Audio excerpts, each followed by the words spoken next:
دونوں روانہ ہو گئے، یہاں تک کہ جب دونوں ایک کشتی میں سوار ہوئے تو ان صاحب نے کشتی میں چھید کر دیا۔ موسیٰ بولے، ارے کیا آپ نے اس میں چھید کر دیا تاکہ سارے کشتی والوں کو ڈبو ڈالیں؟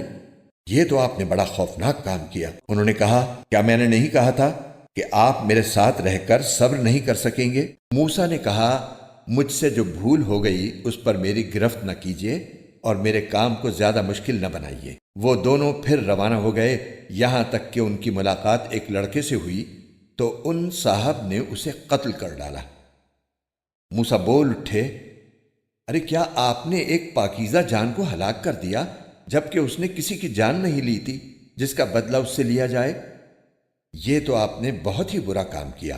انہوں نے کہا، کیا میں نے آپ سے نہیں کہا تھا کہ آپ میرے ساتھ رہنے پر صبر نہیں کر سکیں گے؟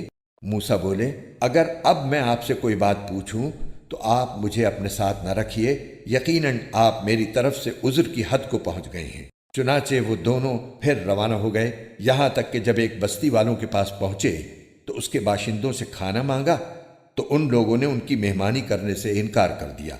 پھر انہیں ایک دیوار ملی جو گرا ہی چاہتی تھی، ان صاحب نے اسے کھڑا کر دیا۔ موسیٰ نے کہا، اگر آپ چاہتے تو اس کام پر کچھ اجرت لے لیتے۔